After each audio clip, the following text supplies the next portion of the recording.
gonna try to do a call on this commercial building. This will be good. People love this cold calls. All right, guys, I'm going to try to there's this gentleman with a commercial fourplex that's for sale, and I'm going to talk to him. I actually found a buyer at one of my real estate meetups yesterday that's actually looking for this exact type of building in the same spot, and so I'm going to give him a call to see what he's looking to do with this building. Hello. Hey.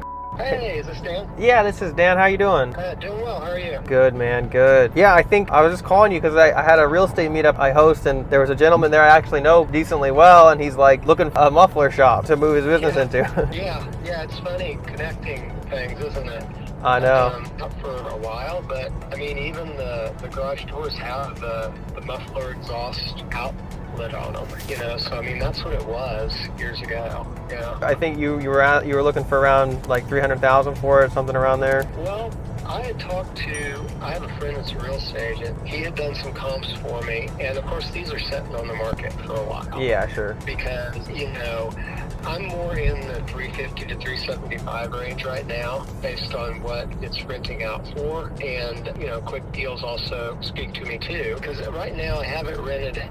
If I rented the bottom, like I use the 2 bottom spaces, and if I rented them conservatively at $900 for one and $700 for the other, it rents out about 40. I think it's like $41.25 a month is what the rent collection would be, and kind of looking at that to value it based on that, and plus some of the other buildings, and it's almost. I mean, it's like 5,600 square feet, something like that total. Because each spot's around 1,400 to 1,500 square feet. So yeah, I mean, everything's negotiable. So whatever somebody's looking for and whatever we could agree on, For sure. Yeah. Are you just looking for a cash type deal, or would you consider seller financing it? I hadn't really considered seller financing as an option, but I mean, you can get pretty creative with that. Sure. So that's something that I could consider with a certain amount down, and some kind of seller financing it'd be something that if the numbers could work for me, I would consider. Okay. Yeah, I have to run that by my accountant, because obviously with capital gains and everything, I'd have to make sure that that was a good idea. But other than that, something that I could work with, maybe. Yeah, I mean, obviously you'd want to make sure that they'd be good, and give you a decent down payment and all that good stuff. Right. Yeah, I haven't done any seller financed deals on my own where I've either financed with the seller or done it that way. But I've listened to quite a bit and talked to quite a few people about it. Just never has been something I've done yet. Right, that makes sense. If the gentleman was interested, when would you want to close and move? At the right price, I mean, everything's negotiable, right. And if I could, because I would probably, like, if he came with a solid offer, and we made a deal, and he said, hey, but to make this offer, I need this in 30 days or something like that, or 8 days or 25 days or whatever, I would be, searching for some place to move my business to, which is, it's a day. So it's because there's not really anything in there that's like, oh, well, I got to get this lift moved or that kind of thing. Right. So, I mean, 45 days would be awesome, but under 45 days I could consider it. Obviously 60 would be even better for me, but Yeah, and I think they have to move their operation as well, so I don't think that they're going to want to do it lightning fast anyway. Right, yeah. Okay. Good. And I think we already went over a bunch of the condition. Are those leases that up on the top, they're still the same as they were before? Yeah, the one is $11.50 a month. That's the good sense. And we just did renewed that lease. And then the other one just bumped up to $1,100 because they were on a first-year promotional lease. I think they got 2 more years left on theirs at $1,100. I have to look at it. I don't think there's another escalator in it, so I think it's at $1,100, but I have to double check. Gotcha. At least you're getting $2,250 up top. Yeah. And I think last year the sign out front generates about $241 a month. They pay a yearly fee, and then they pay a commission fee, and that's kind of based on traffic, I think, on. Yeah. So I'll 2 checks from them on that. I think when I average it out, it was like $241 or $250 or somewhere around there a month from that. Okay, very good. Yeah, I mean, I think that's all the questions that I have right now. Let me talk to them and see, and if could they come and check the place out at some point, like maybe next week? They could anytime. I mean, Okay. I'm in the middle of, well, when I say in the middle of, I'm painting it right now. I had rented a boom lift over the weekend and painted the building, but I still have some of the lower retaining wall area.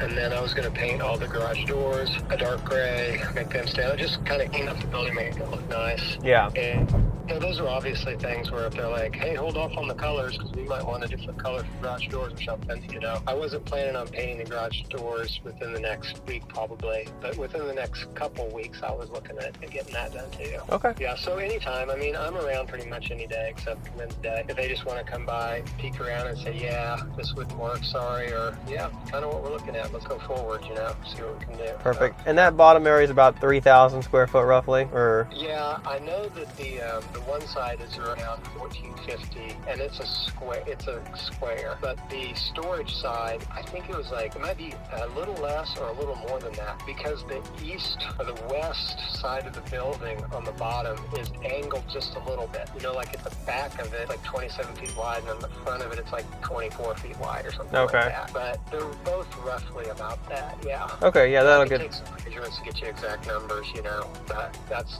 about right. And one of my things was, I never did do it because I didn't need to, but if I would have expanded my book business, I would have cut a hole in the wall there and just basically turned that 1,500 square feet into, you know, 2,750 or something. Yeah, you know? Yeah. That makes sense. Yeah, so that's certainly possible because the electricity on the bottom is all tied together. Right. I had 220 put in on the other side, and so there's, you know, a compressor there, and I had new lighting all put in on the bottom half of it because it was that really old shop light. I spent about, I think it was 16,000 total on asphalt for the whole lot, which was sort of 2 years this fall that was put in. Okay. So we've made some upgrades. I think I looked at it, I spent about 35 or 40,000 on it since I bought it. Right. Yeah, so got some investment in it anyway. Yeah, no, it sounds like you've been keeping it up pretty well, you know? Yeah. Yeah, one of the ACs is less than 5 years old. The other one is kind of age unknown and has been working fine. It's one of those ones where you just ride it out as long as it'll go. You can probably figure out how old it is off of it, but I haven't ever checked it. It's pretty high up to get on the roof, so. Yeah. Hey, do you know how high the ceilings are in that bottom? In the bottom, I'm trying to think because they're probably 9 or 10. They used to have the two-post lifts in there, but they're not super high. So that could be the only thing that holds them back. You know, he might come in and say, oh man, I really need 12-foot ceilings or something, but they're not that. But I can measure them. They have drop ceilings in them. Oh, okay. If you remove the drop, you might gain, you know, a half foot, but it's not much before you start hitting the trusses, you know, for the floor. But they did have lifts in there? Yeah, that'll definitely that could be a sticking point for them, because although it was a muffler shop, if they're wanting to fully stand up underneath, you know, wherever I had a two-post lift in there, you couldn't lift my pickup up and stand underneath it. Gotcha. No way, you know, not even close. But a smaller car, you know, with a lot shorter, yeah, you can get it up quite a bit higher. For sure. Yeah, but if he's like, no, it's got to be 12-foot ceilings, then just tell him it's not going to work. Okay. You know what I mean? Yeah, because he just texted me just now. He's like, ask him how high the ceilings are. Yeah, well, I mean, as a guy that's working on cars, I understand, man. You got to be able to get them up so high to comfortably work on them. So yeah, that might be a sticking point. Might not work. Well, but I'll measure. I'm going there. I'm actually picking up something right now, and I'm heading there, and I'll double check the measurement, and I'll just send you a quick text and tell you what they are. Okay, perfect. All right. Sounds good, Dan. We'll talk to you soon. Bye. Yeah, well, I, of course, am running my business out of one side, and I'm restoring my 67 Camaro out of the other side. So it's not like I could be out in a day or two. Sure. Yeah, of course. All right, guys. So we just talked to the seller of this building. I'm actually going to call the buyer real quick and kind of give him some information and share some stuff, see if he's even interested. Hey, how's it going? Hey, what's up? Nothing much. Hey, I just got off the phone with the seller of that building. The ceilings in that, there's 2 units in the basement. It was a muffler shop. It's about 3,000-ish square feet, probably 2,700 to 3,000 square foot. I don't know. And then, but the ceilings are probably like 9 to 10 foot high. That's a killer. We like them to be about 16 or 14 at minimum. Yeah, he said that might be a problem. He's restoring a car down there, and he says you can't lift a truck all the way up and stand underneath it. Yeah. Yeah, so is that going to be a deal killer? Oh yeah, he won't be able to use. He got too many coming in. We need lifts and everything in there.